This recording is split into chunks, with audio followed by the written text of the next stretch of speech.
মানুষটা 3 মাস ধরে মেহনত করে করে সংসার চালায়, বড় গরিব মানুষ। কিন্তু হঠাৎ তার একদিন শরীর অসুস্থ, সে কাজে যেতে পারে না। যেদিন সে কাজ করবে সেদিন সে খাবে, যেদিন কাজে যাবে না সেদিন খেতে পাবে না, বড় অভাবী। হঠাৎ মনে পড়লো একটা 8 আনা পয়সা তার মাটির হাঁড়িতে বাড়িতে রাখা আছে। গল্পটা ফার্সিতে বন্ধু, শেখ সাদি আলাইহি রাহমার গল্প। ধ্যান দিয়ে শুনবেন।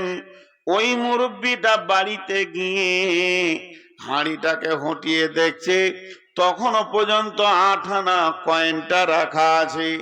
মনটা বড় খুশি হলো, আজকে তো আমার কাছে 8 আনা আছে, মানে আমি এখন অনেক সম্পদের মালিক। সে 8 আনা পয়সাটা নিয়ে আস্তে আস্তে সে রুটির দোকানে যাচ্ছে। 10 পয়সা দুটি তন্দ্রু রুটি আনবো, তারপরও আমার 40 পয়সা থেকে যাবে। আর ওই 10 পয়সার রুটিটা আমরা আজকে স্বামী স্ত্রী খাবো, একটা রাত পার হয়ে যাবে। 8 আনা কয়েনটা নিয়ে বাড়ি থেকে বের হয়ে হাঁটছে, তখনও তার বিশ্বাস আমার টাকাটা বড় সুন্দর। রাস্তায় যেছে, তখনও তার বিশ্বাস আমার টাকাটা চলবে, আমি রুটি আনবো। এরপর একটা রুটির দোকানে গেল। ছেলেটার বয়স 20 বছর 22 বছর, খরিদ্দারের বয়স হলো 80-86 বছর, আর আপনার দোকানদারের বয়স হলো 20 বছর। 8 আনা পয়সাটা ওর হাতে দিয়ে বলছে, দাদু ভাই আমাকে দুটি রুটি দাও, 5 পয়সা করে 10 পয়সা রুটি দুটি দাও। ছেলেটি হাত পাতলো, মুরব্বিটা টাকা তাকে দিল।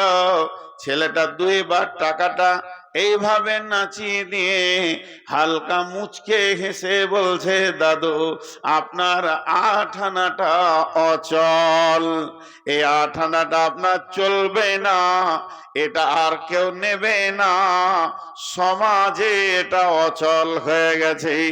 যখনই বলেছে অচল, সঙ্গে সঙ্গে মুরব্বি পড়ে গেল, দাঁত লেগে গেল, হুঁশ হারিয়ে গেল। দোকানে যতজন লোক ছিল, তোল তোল, দাদুকে তোল, নানাকে তোল, চাচাকে তোল। বেঞ্চিতে শোয়ালো, তার মাথায় পানি ঢাললো, মুখে ঝিটকা মারলো, গামছা দিয়ে তৈলে দিয়ে পাখা করলো। 30 মিনিট পর মুরব্বির হুঁশ ফিরেছে, উঠে অঝোর নয়নে কাঁদছে। একজন যুবক এসে বলছে, দাদু 8 আনা পয়সার এতই কি আপনার মায়া? আপনাকে আমি 1 টাকা দিছি, কাঁদার কোনো দরকার নাই।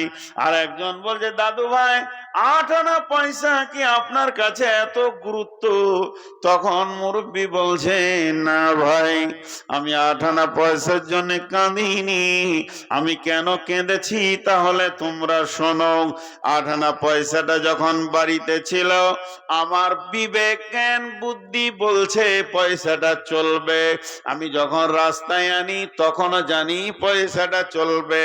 আমি যখন দোকানদারকে দিই 100% আমার ভরসা ছিল পয়সাটা চলবে। এবার একটা বাচ্চা ছেলে পয়সাটা 2 বার নাচিয়ে বলছে এ পয়সা চলবে না।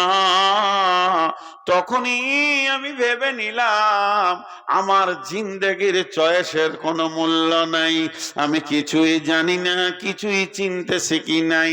আমার যদি 8 আনা পয়সা একটা চায়ের দোকানে না চলে, একটা রুটির দোকানে না চলে, তাহলে আমি আজকে 80 বছর 86 বছর ধরে নামাজ পড়ছি, রোজা রাখছি, তেলাওয়াত করছি, জিকির করছি, জীবনে কত আমল করে ঢেরি লাগিয়ে দিলাম। আমার বুকের বিশ্বাস এই আমলগুলো কিয়ামতের মাঠে চলবে, কিন্তু যাকে আমলটা দিতে হবে জমা, তারই নাম আল্লাহ।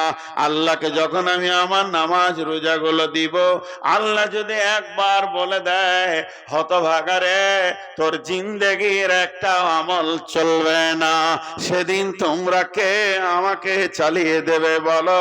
এর জন্য আমি বেহুশ হয়ে পড়ে গেছি।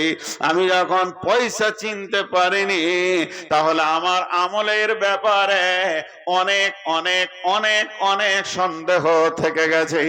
অতএব বন্ধুরে, আমার আল্লাহ বলছেন ওয়া উফিয়াত কুল্লু নাফসিম মা আমিলাত ওয়া হুয়া আ'লামু বিমা ইয়াফআলুন। আমি ভাবছি আমার আমল ঠিক আছে, কিন্তু আল্লাহ বলছেন জানো না তোমার কি জ্ঞান আছে, তোমাকে সেদিন আমি পরিপূর্ণ বদলা দিয়ে দিব। তুমি যা আমল করেছো এ ব্যাপারে তোমার কোনো জ্ঞান নাই, এ ব্যাপারে জ্ঞানের যথেষ্ট আমি।